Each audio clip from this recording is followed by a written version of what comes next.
Good afternoon. My name is the Reverend Valerie Taylor, and on behalf of Andy and Deborah and Tammy and the family, I'd like to thank you for sharing in this celebration of Karen's life. Karen and Andy were always so gracious in helping out here at the church for special events and music and offering their time and support. I can still hear Karen's infectious laughter echoing in this place.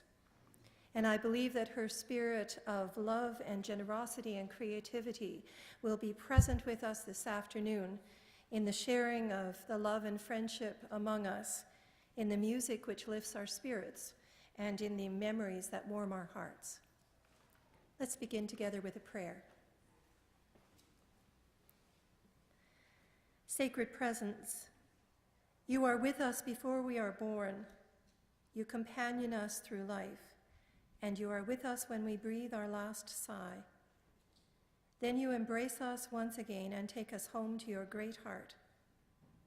In the midst of grief and sorrow, sing to our souls of gratitude and love for the gift of Karen's life, and help us to remember that love given and shared is never lost, but a part of us forever. Enfold us with your healing, your comfort, and your joy this day. In Jesus' name, amen.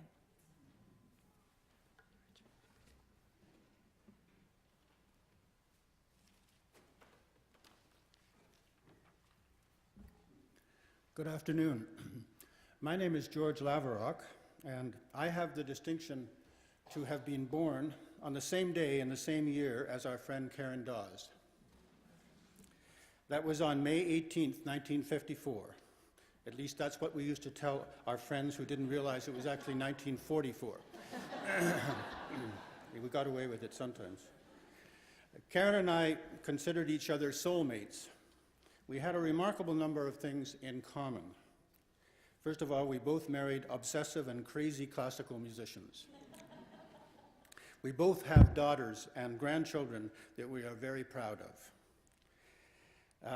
We also shared many Taurian traits, being born in May. We are both hedonistic, interested and knowledgeable in gardening and cooking. Taurians are known to be very reliable and to have an eye for beauty. We were also both brass players, myself on trumpet and Karen on French horn. Karen studied the French horn at the University of Toronto, and it was at the U of T, she played in the U of T orchestra, and that was where she met her husband, Andrew. One of her most proud moments as an orchestral musician was the opportunity she had to play the horn in the World Youth Orchestra at Expo 67 in Montreal, when Zubin Mehta led Beethoven's Ninth Symphony. Karen and Andrew were married on the same year, October 1967, so they had almost 50 adventurous years together as a married couple. Karen was also an accomplished pianist, and when she entered the University of Toronto, she had a hard time deciding which instrument to major in. There were also many ways in which Karen and I were not alike. For example, I never tried purple hair. And I was terrible at drawing and art, but she became an accomplished artist and loved painting and drawing. Karen loved the Brahms Horn Trio and heard it many times. According to Andy, her favorite performance of this piece was in Orford, Quebec, when Andrew and Jane Coop joined with the famous Australian horn player Barry Tuckwell. Today, as we contemplate Karen's warmth and enthusiasm, please join me in listening to our friends Brian Gaffrere, Jason Ho, and Jane Coop play the first movement of Brahms' Horn Trio, Opus 40.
I'm happy to see some familiar faces here today, and pleased to see so many of Karen's friends and extended family here today.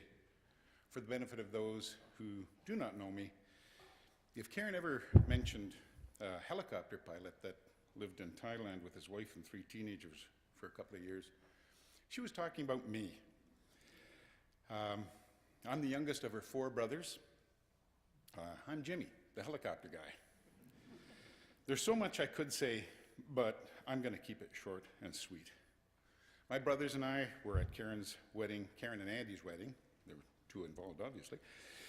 October 14th, 1967, with the music for the entire ceremony being played by the Orford String Quartet.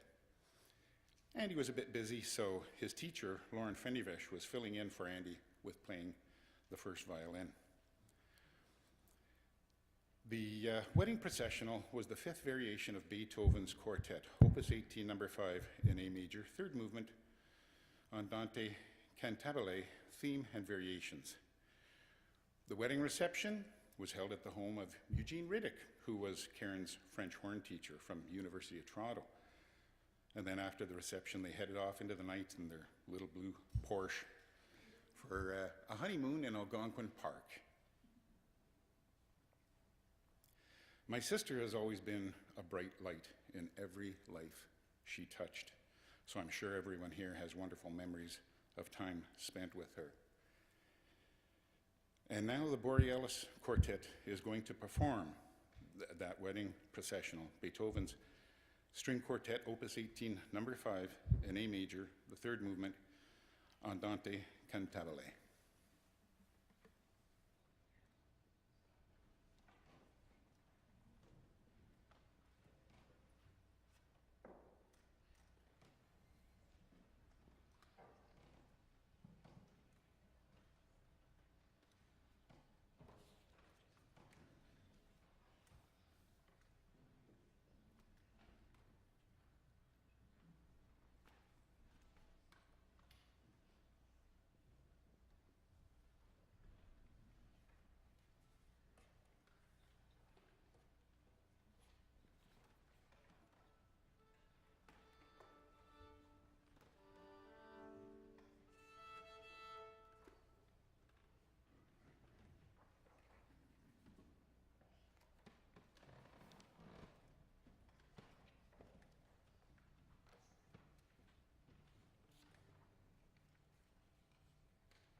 Andy asked me to say a few words about the significance of this piece.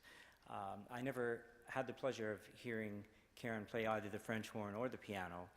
Otherwise, I would have got her fingerings for this piece, Andy. But apparently, this was Karen's party piece, and this was the piece that she would play when she saw a piano that she wanted to try out, and she played it often. And I looked a little bit, I was trying to find perhaps a poem that Syndig might have been inspired by, and I couldn't find anything, but I can't help feeling that Karen is dancing with Wordsworth's host of golden daffodils in the rustle of spring.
I'm not in the program, but I think you have to know this story because I fell in love with this piece listening to a friend of mine practice and practice. I have I'm actually married to the second violinist of the string quartet, and Karen and I have had a 50-year-old friendship.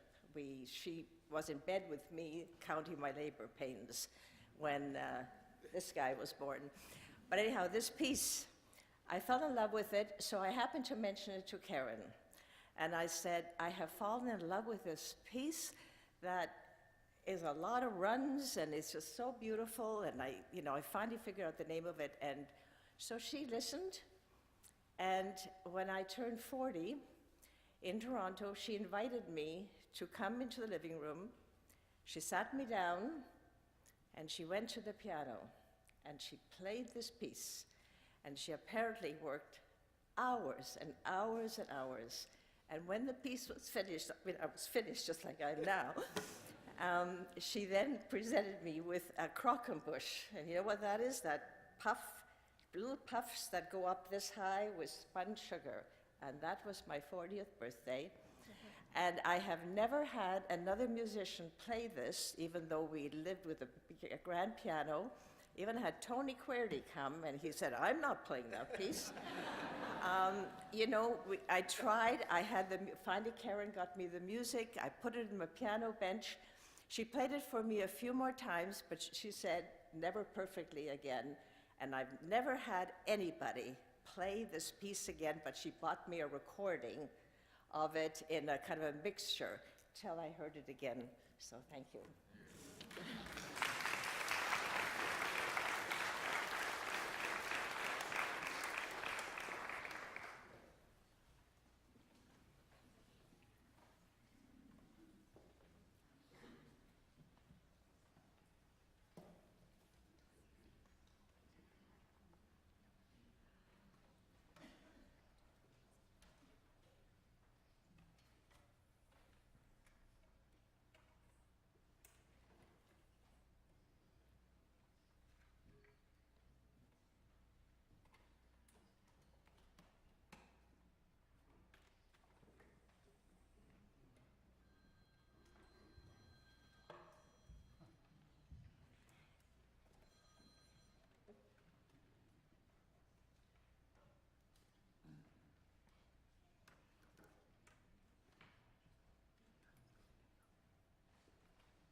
I just wanted to say a few words just to mention that Karen has always been a great supporter of the Borealis String Quartet, and we have so many fond memories of her coming back after concerts to give us the hugest, warmest hugs, something that she was very good at, I think. And it gives us great, it's so meaningful for us to play together with Eric one of her favorite pieces. This is the second movement of the Schubert String Quintet.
Family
and friends of Karen, my name is Kathy Martin, and I'm so honored to be able to speak at Karen's memorial.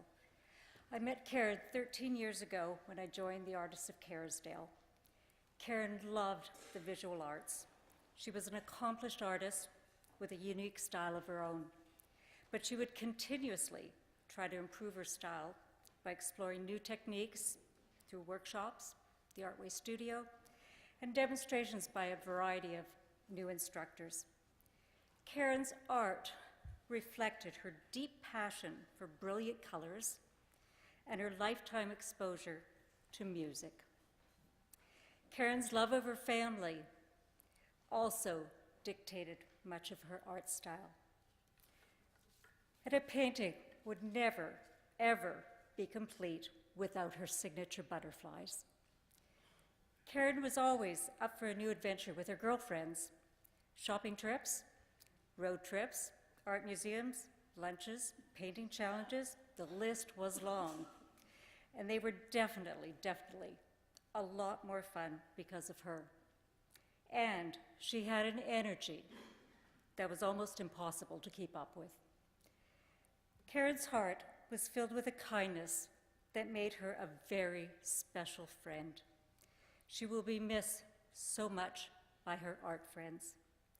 For me, whenever I see a butterfly, I will feel the essence of Karen's beautiful soul with every beat of their wings. Thank you.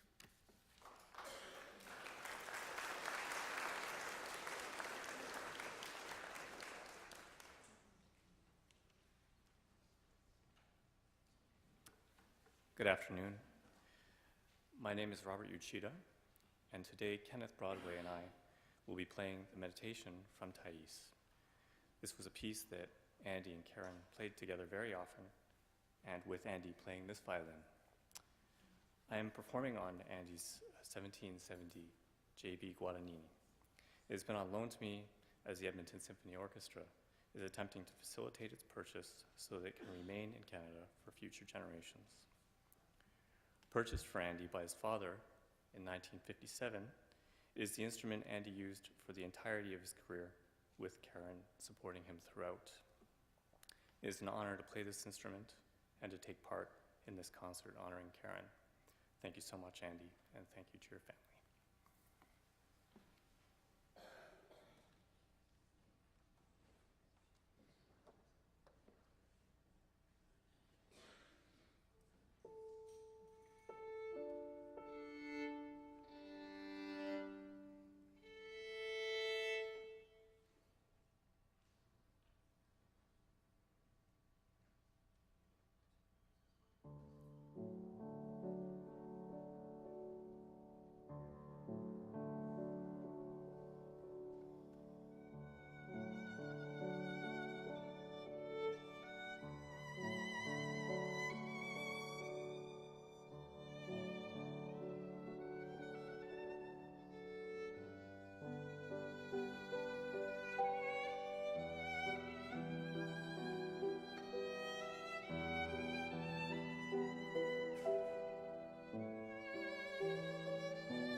I brought my best friend Tina with me for moral support so I can get through this.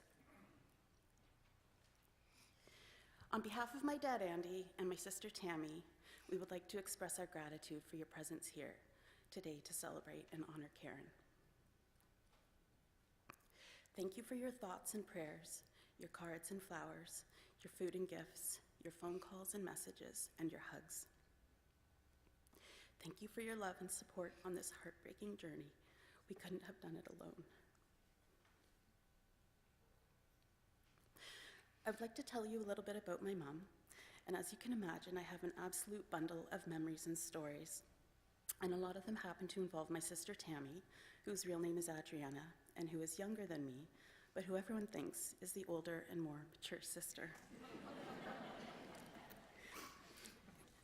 My sister and I used to fight a lot, and it seems that many of our disagreements occurred in the car.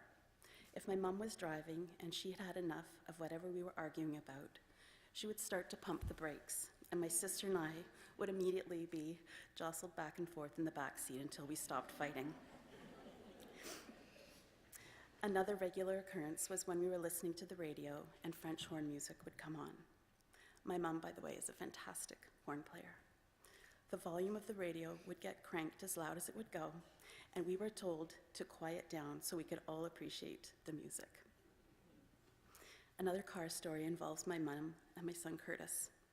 The three of us were doing a cross-country drive together from Vancouver to Thunder Bay, Ontario. I think my mom was getting bored in the car, so she started tossing baby carrots from the front seat at Curtis, who was in the back seat. When she ran out of carrots, she started using grapes, and a full-on one-sided food fight lasted most of the way through Saskatchewan. Another time was when we were at a Lego convention in Seattle. My parents and Curtis and I were in a lovely hotel room, and our stay there included a beautiful table lamp getting broken because of the pillow fighting going on between my mom and Curtis. Drinks at dinner tables in restaurants would get spilled because of the boisterous actions of my mom playing around with Curtis, and my dad and I knew it was best to stay out of the way when my mom and Curtis were horsing around. My mom was the ultimate companion for shopping with my daughter, Catherine. I stopped a long time ago trying to keep up with their epic shopping trips. I have been so blessed to have my mom as my mother. I could not ask for a better role model as a human being. And I hope to be a fraction as good of a parent to my children as she is to me and my sister.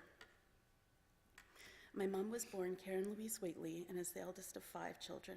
She had 4 younger brothers, the youngest of whom you met today, which made her quite a tough customer. She grew up in the East End of Toronto, the beaches, and began playing the French horn in high school. It was at university in Toronto, as we already heard from George, where she was studying music, that she met my dad. They were married in 1967, and it would have been their 50th wedding anniversary this year, on October 14th. My mom has so many fantastic qualities, and I will share just a few of them. She went to Italy to study to become a Montessori teacher. The courses were in Italian. She did not speak Italian. So she worked extra hard to first understand the language and then to understand what she was learning. She was determined and succeeded, of course, in becoming a Montessori teacher. She was also a music teacher and a solid figure behind my dad's busy and illustrious career. Her 3 grandchildren were blessed at birth by having her in the room when they each were born. Catherine, who is 19, Curtis, who is 16, and Alexander, who is 7. She is a very creative person and a spectacular visual artist, and I am proud to have many of her works grace my walls. Also a fantastic knitter, I have the coziest socks and best sweaters thanks to her. She is an avid tennis, hockey, and figure skating fan. If there was anything on TV or something happening in town, she would be there. She loved watching Jeopardy, any kind of movie, and playing Scrabble, and some less well-known games called Probe and Boggle. She loves deeply and in return is deeply loved.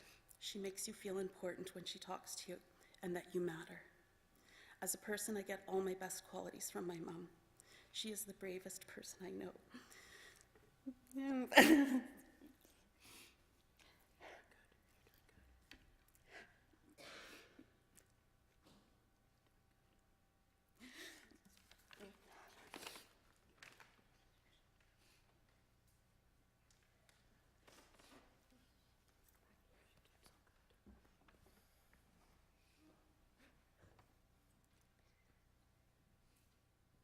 She is the bravest person I know.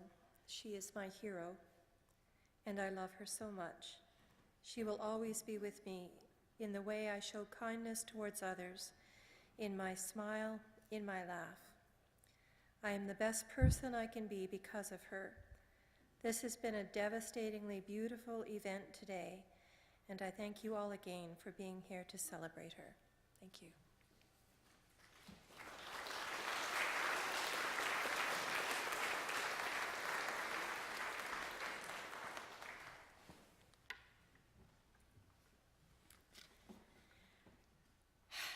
Mom was a beautiful human being.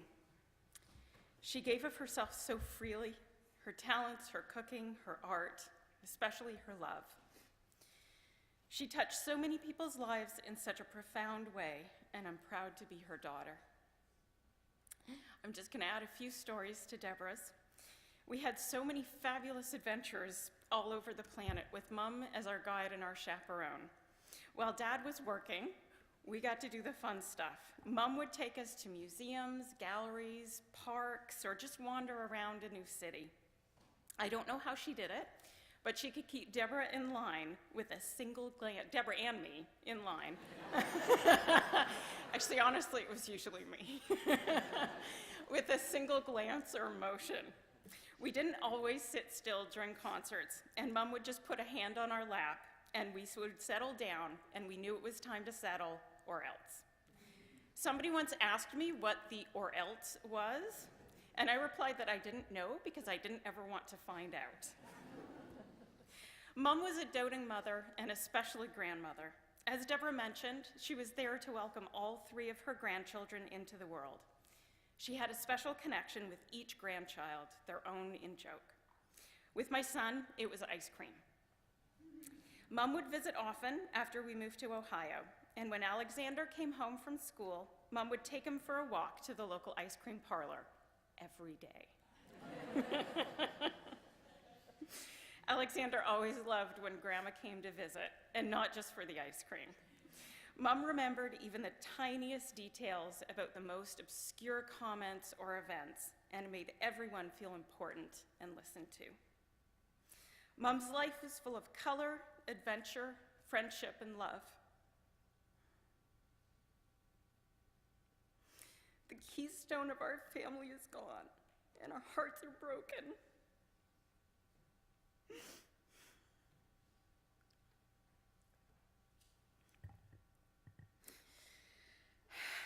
But she will always be with us, in her children, her grandchildren, her family, and her friends.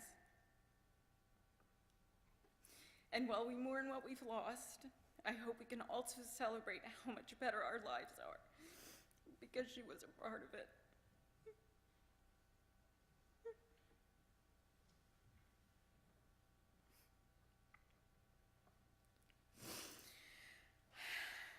So again, thank you to everyone for this incredibly moving tribute to Mom.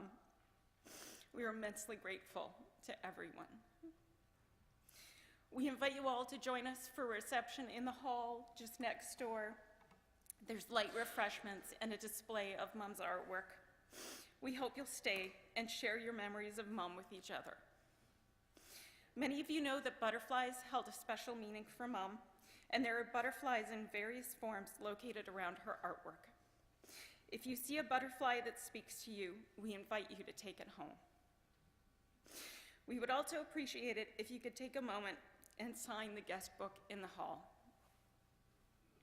The final piece today is the Haydn Serenade, played again by the Borealis String Quartet. This bright little piece, a favorite of Mom's, was often played by Dad as an encore piece when he was with the Orford and the Tokyo String Quartets. Thank you.